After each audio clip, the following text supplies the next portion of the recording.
आज अनेक बाजार समित्यांमध्ये कांद्याचे जे बाजारभाव आहेत ते 100 रुपयापर्यंत कमी झाले. थोडक्यात 1 ते 2 रुपयांनी ते पाडले जाऊ लागलेले आहेत.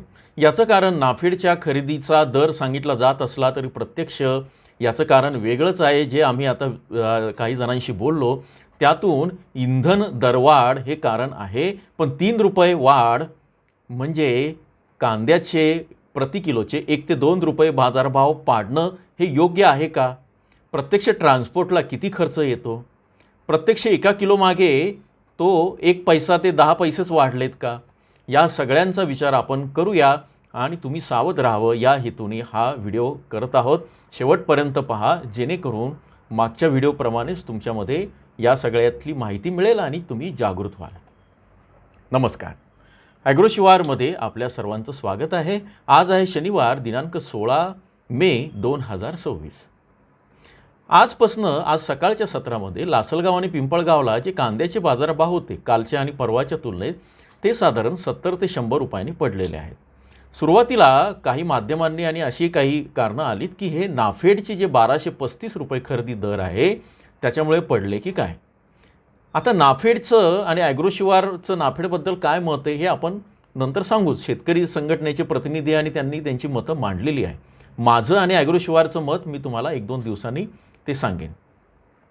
पण आता नाफेड राहिलं बाजूला, आता वेगळीच चर्चा सुरू झाली आहे. कारण आपल्या सगळ्या याच्यामध्ये हॉर्मूज आणि या सगळ्याची कारणं देऊन बाजारभाव पाडले जात आहेत, महागाई वाढवली जाते, बरंच काय काय कारणं दिलं जात आहेत. अर्थव्यवस्था जी आहे ती थोडीशी बिघडत चालली आहे. पण ती या युद्धामुळे नाही, तर यातले तज्ज्ञ सांगत आहे की आधीच त्याच्यावर परिणाम झालेला आहे. आपल्याला त्या खोलात जायचं नाही. आपला विषय आहे ट्रान्सपोर्टचा. तर सध्या राज्यात एकच चर्चा सुरू आहे, तो कांद्याचे बाजारभाव आणि परवा वाढलेले डिझेलचे भाव, पेट्रोलचे भाव आणि त्यामुळे इंधन वाढणार आहे का? माफ करा, कांद्याचे ट्रान्सपोर्टचे दर वाढणार आहेत का आणि ते किती वाढणार आणि त्यातून किती आमचे दर पाडणार आहेत का? आता शेतकऱ्यांनी वास्तव समजून घेणं गरजेचं आहे. मी सगळा हिशोब काढून ठेवलेला आहे आणि हा हिशोब बऱ्याच जणांशी बोलून आणि माहिती घेऊन केलेला आहे. त्यामुळे अगदीच असं काहीतरी केलेलं नाही.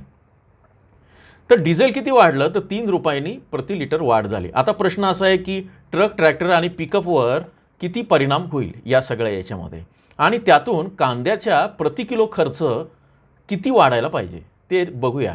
आता सर्वात आधी आपण ट्रकचा हिशोब बघू. ट्रकमध्ये सध्या काय झालं आहे की आयशर असेल किंवा छोटे ट्रक आहेत जे साधारण 15 ते 20 टन 25 टन हे कमी झाले आणि आता मोठ्या प्रमाणात जेव्हा नाशिकवरनं कलकत्त्याला, दिल्लीला, चेन्नईला या ठिकाणी कांदा पाठवला जातो त्यावेळेस साधारण 35 टन या वजनाचे ट्रक किंवा या लोडचे ट्रक 6 चाकांचे जे आहे त्याचा विचार केला जातो. सध्या त्याची जास्त चलती आहे ट्रान्सपोर्टमध्ये. आता हे जे आहे ते मायलेज किती देतं, ॲव्हरेज काय देतं, तर साधारण एका लिटरला 3 किलोमीटर प्रति लिटर असं ॲव्हरेज देतं.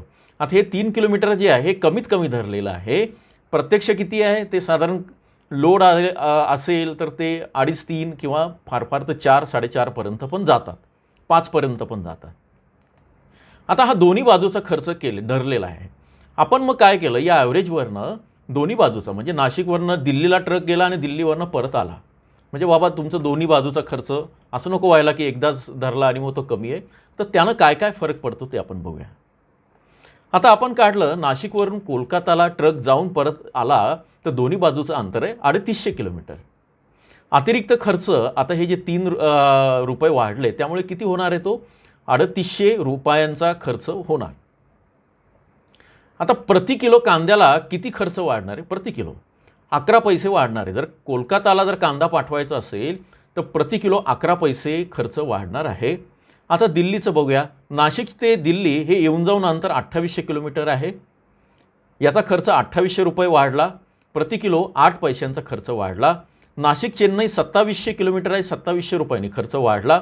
8 पैसे प्रति किलो हा खर्च कांद्याला वाढीव ट्रान्सपोर्टचा येईल.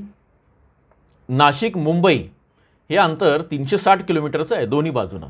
थोडंसं आपण जास्तही धरूया 10-20 किलोमीटर. आणि नाशिकवरनं निर्यातीचा कांदा जेव्हा मुंबईला जातो मोठ्या प्रमाणात कोलंबो असेल किंवा आणखी पूर्व आणि पश्चिम आशियामध्ये जात असेल, तर किती या नवीन गणितानं अतिरिक्त खर्च किती वाढतो? 360 रुपये आणि प्रति किलोला 1 पैसा खर्च येतो. थोडक्यात काय, 1 पैसा ते 11 पैसे अशी कांद्याचे ट्रान्सपोर्टचे दर वाढतील. म्हणजे व्यापाऱ्यांनी जर ठरवलं तर साधारण त्यांनी 10 ते 15 पैसे तुमचे भाव पाडायला पाहिजे. मान्य आहे की म्हणजे आता कांदा जर तुमचा 20 रुपये असेल किंवा 15 रुपये असेल, तर तुमच्या कांद्याला दर जे आहे ते साधारण आपण राऊंड फिगर आपण 50 पैसे किंवा 25 पैसे धरू. म्हणजे 14 रुपये 70 पैशांनी तुमचा कांदा खरेदी व्हायला पाहिजे, फार फार तर 14 रुपयांनी. आज जे बाजारभाव पडलेले आहेत किंवा पाडलेले आहेत असा शेतकऱ्यांचा आणि संघटनांचा आरोप आहे. तर ते जे पाडले ते साधारण 1 ते 2 रुपयांनी पाडलेले आहेत बऱ्याच ठिकाणी. काही ठिकाणी जे आहे ते साधारण 70 ते 100 रुपये क्विंटल मागे. थोडक्यात तो 1 रुपया आहे, काही ठिकाणी 2 रुपये आहे.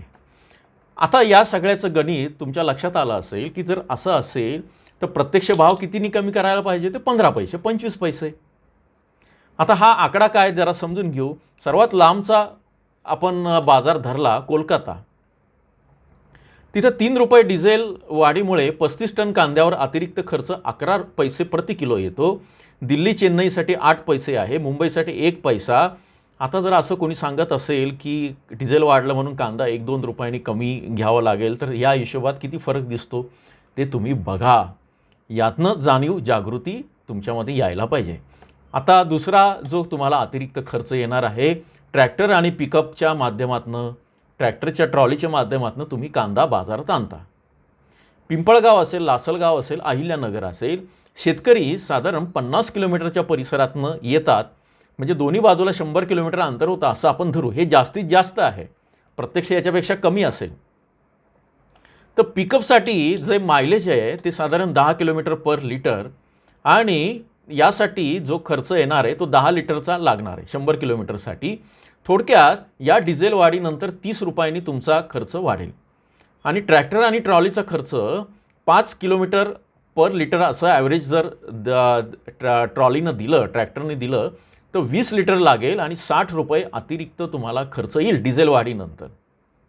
तर थोडक्यात उद्या समजा ट्रान्सपोर्ट तुमच्या तिथला कोणी ट्रॅक्टरवाला किंवा पिकअपवाला, तुमचं स्वतःची पिकअप ट्रॅक्टर असेल तर काहीच प्रश्न नाही, असं म्हणत असेल की मला 500 रुपये द्या आणि 2000 द्या आणि 1000 रुपये द्या, तर त्याला सांग की हा हिशोब एकदा बघा आणि मग त्यातनं तुला जास्तीत जास्त आम्ही 50 रुपये देऊ शकतो. म्हणजे सगळ्या ट्रिपवर त्याला 50 रुपये द्यायचे आहेत.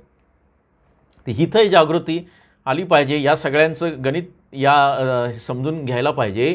त्यामुळे शेतकऱ्यांनी प्रश्न विचारायला पाहिजे की 1 पैसा ते 11 पैसे जर तुम्हाला खर्च येणार असेल तर माझ्याकडनं 1 ते 2 रुपये का घेतो बाबा? आता उद्यापासनं ते सगळे बगलबच्चे पिल्लावळ जे आहेत ना माध्यमाची, ठेवलेले पत्रकार आहेत, ठेवलेले माध्यम आहेत, ते मोठ्याने ओरडायला लागतील, गळे काढून काढून ओरडतील.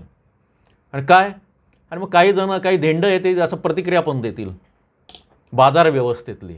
आणि काय देतील? नाही ते डिझेल वाढलं, ट्रान्सपोर्ट वाढला, भाव पडले. आम्ही काय करायचं? करा, भजन करा की याच्यातनं. पण शेतकरी आता जागृत झालेला आहे आणि या सगळ्यातनं तो प्रश्न विचारतो आहे. तुम्ही पण प्रश्न विचारा. या सगळ्यातनं हेतू कुठल्या बाजाराच्या व्यापाऱ्यांच्या विरोधात नाही, शेतकऱ्याला जागृत करणं आहे. आणि जी चुकीची प्रवृत्ती आहे व्यापाऱ्यांची, आडत्यांची, दलालांची, बाजार समित्यांचे सभापती, संचालक किंवा ही जी साखळी आहे, याच्या विरोधात आम्ही आहोतच, राहणार आहोत. आणि काही कुणाला घाबरत नाही, ते मी तेव्हाच सांगितलेलं आहे. कारण तुम्ही ज्या गावचे आहेत त्याच गावचा मी पण आहे, हे पण सांगितलेलं आहे. तर या सगळ्या याच्यातनं वातावरण काय तयार केलं जातं? डिझेल वाढलं, बाजार मंद आहे, मागणी कमी आहे, ट्रान्सपोर्ट मिळत नाही, माल खूप आहे. मग आम्ही समजा नाहीच नेला तुमच्याकडे, बाजार दाखवलाच नाही कांद्याला, महिनाभर आमचा एकही कांदा तुमच्याकडे नेला नाही, तर काय करायचं? चालेल का? हा त्या प्रश्न विचारा असा त्या बाजार व्यवस्थेला. त्यामुळे या सगळ्यातनं आता शेतकऱ्यांनी काय केलं तर हा आकडा काय करायला पाहिजे तर हा आकडा विचारा त्यांना. ट्रकचा खर्च किती वाढला भाऊ? कुठं जातो तुझा ट्रक? प्रत्यक्ष किलोवर सांग, प्रत्यक्ष किलोचा किती बसतो ते बघा. असं सगळ्या गोष्टी आहेत. तर अशा सगळ्या याच्यातनं हा सगळा भाग आहे. निष्कर्ष काय, डिझेल वाढीचा, पेट्रोल वाढीचा परिणाम होतो. अनेक ठिकाणी तर रेल्वेनी पण आता वॅगन जात आहेत. त्यामुळे तिथे तो जो खर्च आहे तो तुमचा वाचेल. थोडक्यात सावध राहावं, ही सगळी माहिती तुमच्यासाठी आहे. आता तुमच्या बाजारात किती बाजारभाव पडले ते मला कमेंट करून सांगा. सगळ्यात महत्त्वाचं की पुढच्या रविवारपर्यंत कांद्याचे बाजारभाव काय राहतील त्याचा व्हिडिओ आपण रविवारी नेहमीप्रमाणे करूया. आणि फार काही काळजीचं कारण नाही आहे. तुम्हाला दिलासा मिळेल. नाफेडची खरेदी वगैरे त्याच्याबद्दलही आपण या आठवड्यात बोलूया, सविस्तर बोलूया. जोडून राहा, काळजी करू नका, घाबरू नका. ॲग्रोशिवार तुमच्या पाठीशी आहे आणि तुमच्यासाठीच आम्ही इथं हे सुरू केलेलं आहे. त्यातनं प्रश्न विचारा, तुमच्या प्रतिक्रिया कळवा आणि पुढच्या व्हिडिओसाठी आपण लवकरच भेटूया. धन्यवाद.